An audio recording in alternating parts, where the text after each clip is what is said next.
Olá, meu nome é Alessandra Stefanello. Faço letras português na UFSM. Sou bolsista pro BIC FAPERGS e estou no projeto A Produção de Sentidos a partir da relação língua, sujeito e história na circulação do conhecimento linguístico, orientado pela professora doutora Amanda Scherer.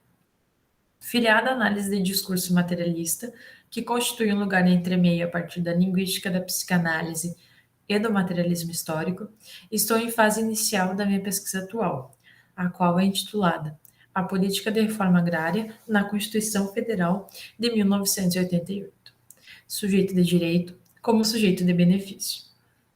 Eu venho de um percurso de pesquisas anteriores em que aprofundei minhas leituras na questão agrária brasileira, na reforma agrária, no MST e na agricultura familiar, para assim compreender como os espaços de resistência se constituem historicamente no campo brasileiro. Esta pesquisa não se diferencia das anteriores no tocante a essa questão. Bom, então aqui é o meu corpus. Tomando a Constituição Federal como meu objeto, eu abordo o capítulo 3, denominado da Política Agrícola e Fundiária e da Reforma Agrária.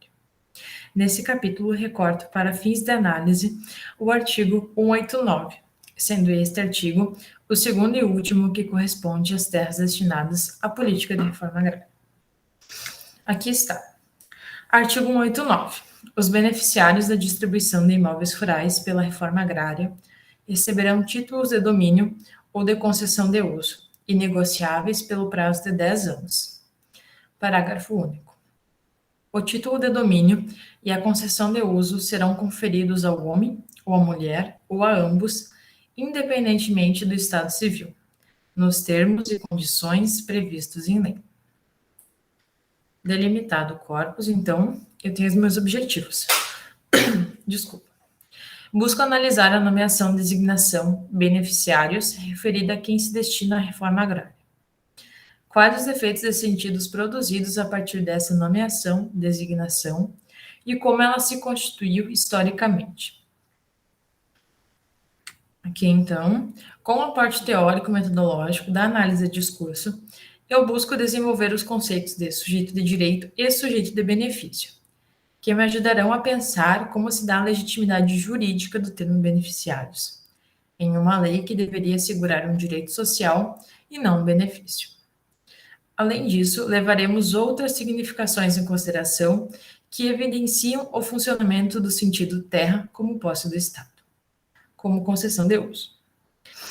Enquanto isso, a lei garante a quem se destina à reforma agrária um documento que assegura o uso da terra, enquanto cumprirem sua função social de produzir sob a égide capitalista. Desse modo, questionamos quem realmente detém a posse da terra. Se a terra for do Estado, será que não se coloca em funcionamento a memória da invasão? O sujeito sem terra ocuparia ou invadiria uma terra prevista como benefício?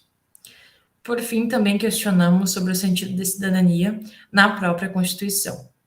Então, interroga-se: se o sujeito é beneficiado com a terra pelo Estado, o seu exercício de cidadania como sujeito de direito é posto em suspenso?